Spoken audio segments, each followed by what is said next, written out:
All right, so we are back again, and we're in Revelation 11, verse 7 today. I did have one of the things I meant to mention yesterday's post is in my Bible study, again, be careful of the things that you read and weigh it out.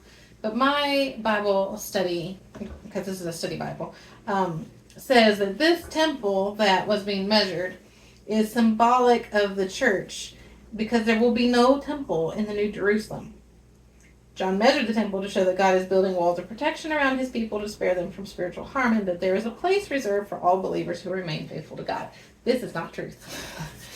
Be very careful, again, of what you read. This isn't a study Bible. We're not in New Jerusalem yet. No, exactly. This is not the New Jerusalem. It hasn't been built yet, and this is also not a symbol.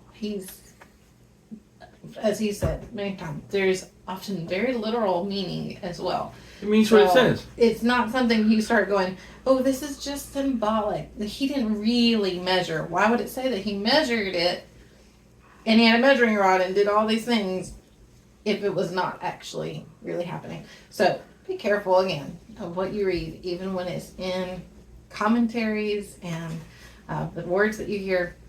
It's kind of ironic they say that it's symbolic of God's protection of his people, and then the very next passage is two of God's people getting wiped out. Yeah, exactly.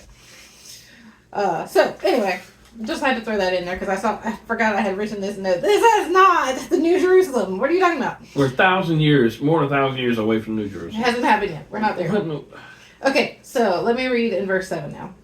Now when they have finished their testimony, the beast that comes up from the abyss will attack them and overpower and kill them. This is speaking of the two witnesses we talked about yesterday.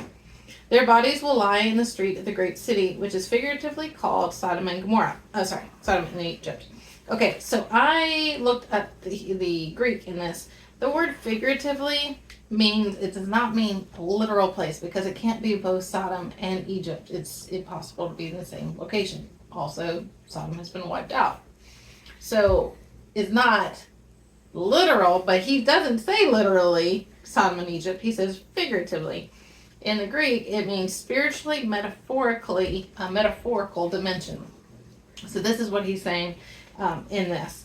Okay, so their bodies will lie in the street of the great city, which is figuratively, metaphorically speaking, called Sodom and Egypt, where also their Lord was crucified. Again, this is why you can't take this as literal because Sodom and Egypt and Jerusalem are not in the same place. For 3.5 days, men from every people, tribe, language, and nation will gaze on their bodies and refuse them burial. The inhabitants of the earth will gloat over them and will celebrate by sending each other gifts, because these two prophets had tormented those who live on the earth. Clearly, they're not good people if you're getting tormented by these two prophets. Also, this is not... This was a big insult to not have a proper burial. So this is why they had them lying in the street and they refused burial. Sodom represents the sexual sins and exploits of the people. Egypt being the false religion and hatred of God and his people. This is why it would be metaphorical in responding to that. So any other things You're going to finish that? Nope. Finish the reading. Are you going to stop there? Sorry, I can keep going. But after the 3.5 days, a breath of life from God entered them, and they... Yeah, I can't just leave it here, could I? Cliffhanger. Let me just leave them dead. No.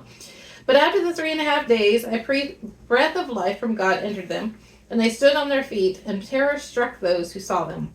Then they heard a loud voice from heaven saying to them, "Come up here." And they went up to heaven in a cloud while their enemies looked on.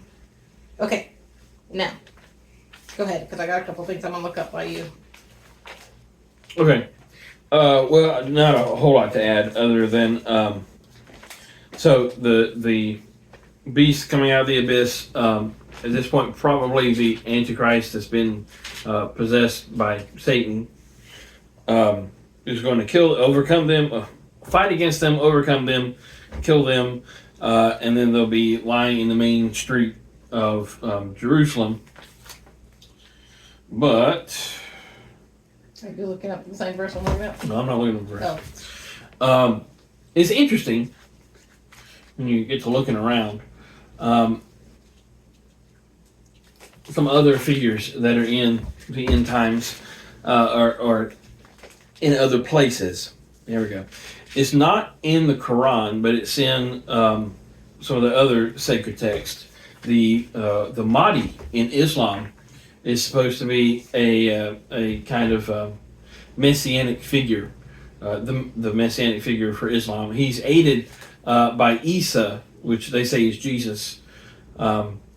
He's assisted for several years. The Mahdi is assisted for several years, just like the Christian Antichrist is assisted by the false prophet. According to Islam, the Mahdi is the expected Messiah, the future leader who will rule usher in the golden age of Islam.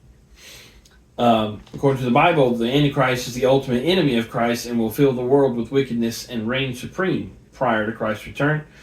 Both the Antichrist and the Mahdi arrive on the scene during a period of great turmoil caused by war, crime, natural disasters, and apostasy. They're both granted supernatural powers, one from Satan, one from Allah, to perform signs and wonders.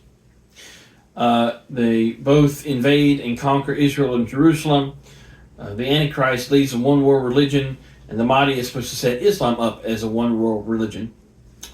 The Hadith, that's where if you see the Mahdi at. They rule from Jerusalem. They both are said to rule from Jerusalem. Both will be in charge of a one-world government that will reign for 7 years, it says. This is in the Hadith. It says that the Mahdi rules from Jerusalem for 100 years. For 7 years. Implements Sharia law and the use of the calendar. The Mahdi does, while the Antichrist is, according to Jesus, will change the laws and the calendar. They're both said to have a 7-year peace treaty with Israel, although in the Hadith, the Mahdi is said that he'll only allow that to last for 3.5 years because it's a trick to lull the Jews into a false sense of security. And then the reason that I say that even more is, according to the Hadith, the Mahdi is supposed to desecrate the temple of the Jews, except that he's not able to get into the temple for 3.5 years due to 2 wizards, sorcerers that are outside of the temple that he manages to kill about 3.5 years later. So you definitely see the lining up, but you see one side being what God is saying, and then the other side. I'm just saying, it sounds awful. That sounds pretty similar. Yeah. Well, it's like when we talked about the Egypt and the plagues. So you had the Bible's account of the plagues, and then you go and read the Egyptian documents themselves. They're historical documents, and they line up exactly. It's just that they're on 2 different sides. So, same thing in that. Okay. Daniel 7:21 says, "As I watched, this horn was waging war against the saints and defeating them, until the Ancient of Days came and pronounced judgment in favor of the saints of the Most High, and the time came when they possessed the kingdom." He goes into so much here, and all of this is probably going to come up again later. Because he will speak against the Most High and oppress his saints and try to change the set times and laws, as you were just saying. So the saints will be handed over to him for time and times and a half a time, which is the 3.5 years. So there's a lot, there's so much in Daniel. It's just. So that is after this. Yes, that's going to come later. So we're going to get back into this.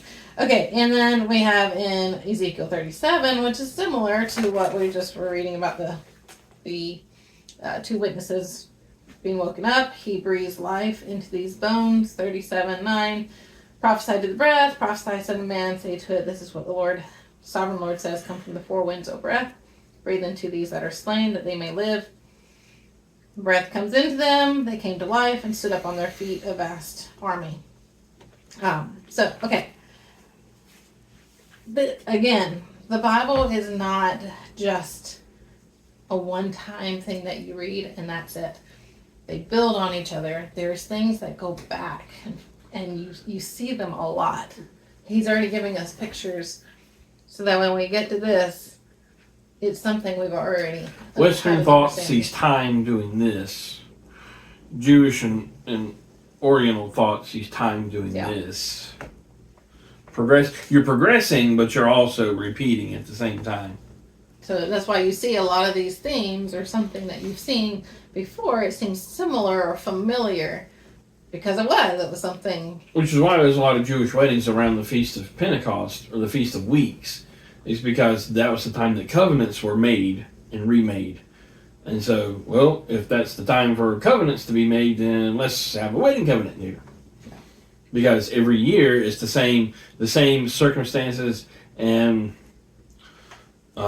scenarios, the same a lot of the same stuff going on at this time this year is going to go on at this time next year. Okay. So any other thoughts that you have for this? No, not on this one. Okay. So we will. Short one. Yeah, a little shorter. Well, I guess, do we need to finish 13 and 14 or save that for tomorrow? Okay, we will save that for tomorrow. We'll pick up there.